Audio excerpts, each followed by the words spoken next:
If you're developing a game right now and it feels like you need more funding for it to get finished, something probably already went wrong and it's not what you think.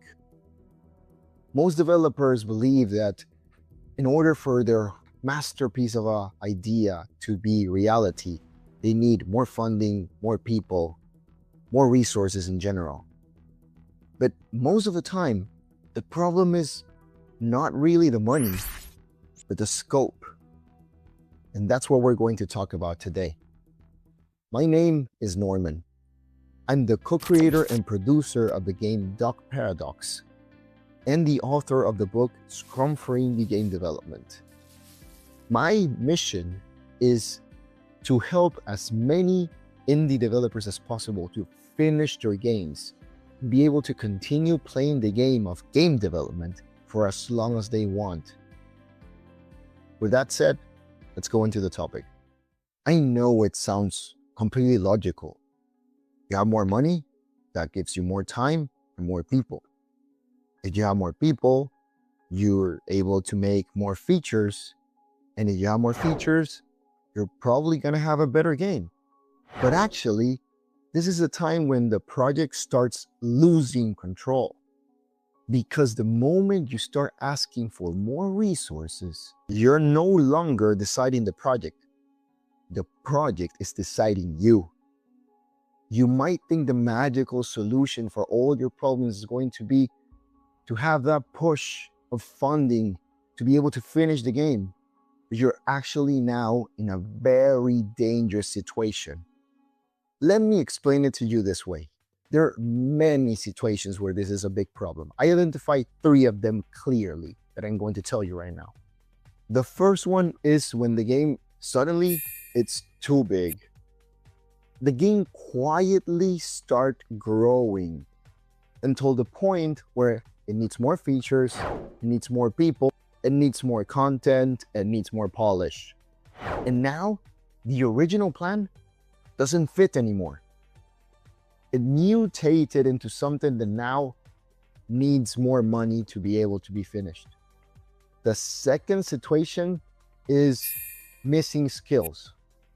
Through the development, the creators realized that with the feedback they gathered and with the information they got, the game actually needs other features and other technologies that they don't have in hand, and they either need to hire people that can do that or to buy some extra, very expensive, fancy tool that can help them finish that feature, which as a consequence increases cost, complexity, communication, and of course, the cost of the whole project.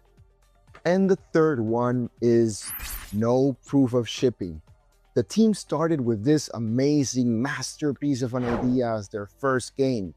They never deliver a small game, and now they want to prove they can deliver a big one. So they ask for the most amount of money possible. And if they don't reach this amount of money, then the project can never be done. So it's either the goal of the funding or nothing. So as you can see, all of these situations might look a little bit different, but they have the same pattern. The project is no longer controlled by the team.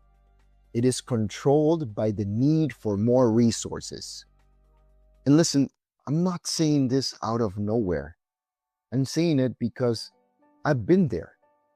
During the creation of our game Duck Paradox, at some point, we already spent about 30,000 euros. We were very close to our deadline, and we were running out of our funding. So we made this huge new plan explaining all the excuses of why we couldn't finish on time, why we needed new features and other things to add to the game, why it was going to be a blast. And then we went to our publisher and asked them for more money. And they said something very interesting. First of all, of course, they said no, but they told us why.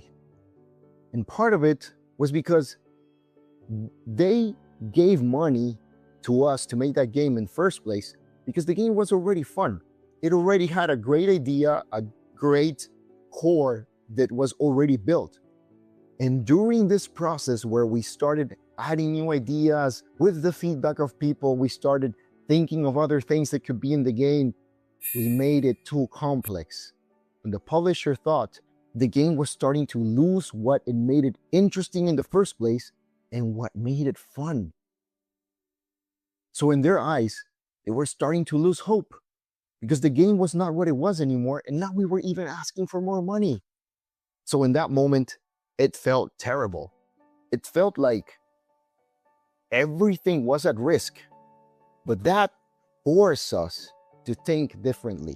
We realized that if the game was fun already from the beginning, and we were actually making things more complex, what we needed to do was to simplify. And instead of thinking how much extra time and money we need to finish this complex new idea of a game, we started thinking, what do we need to cut?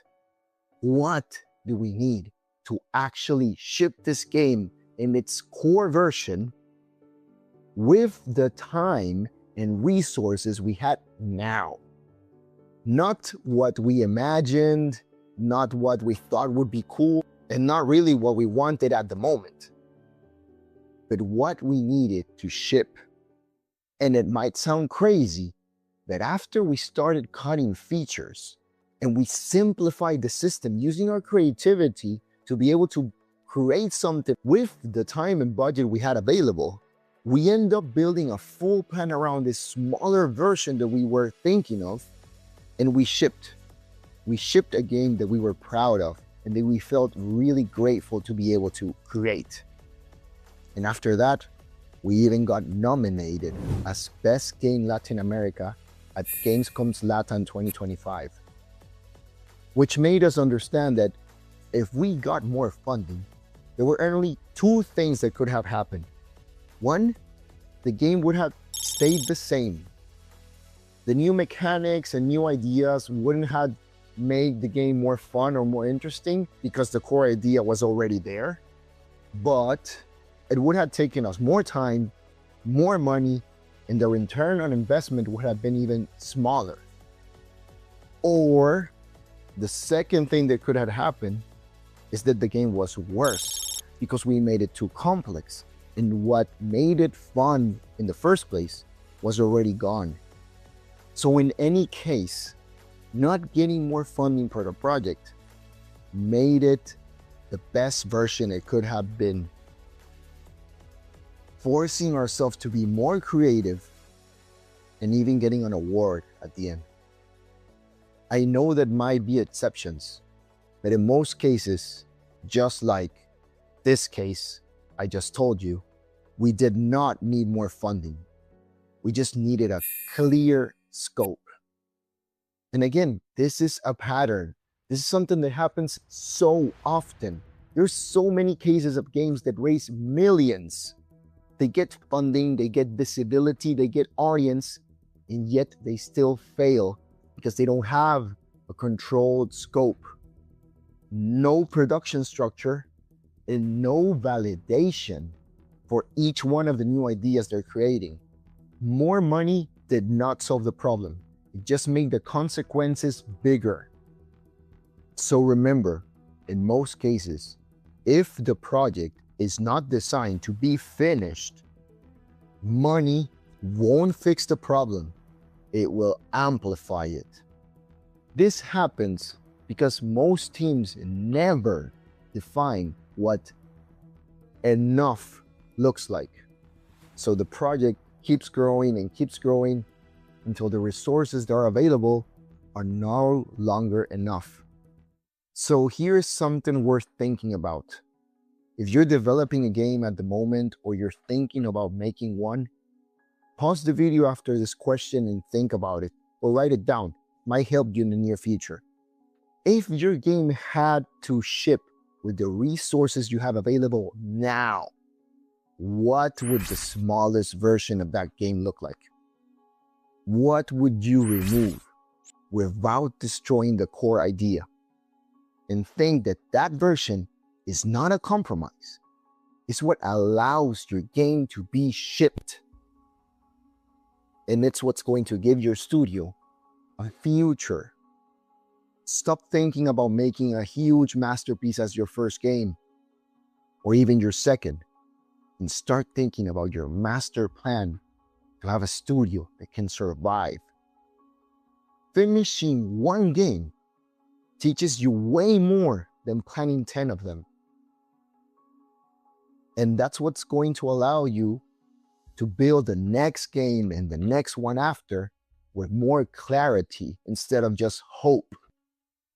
Now, if you want to go deeper into these topics about how to have a production system that works, I made a free video where I identify 4 production leaks that are making studios waste more time and money. You can check it out on the description. So remember, talent starts games, but structure finishes them.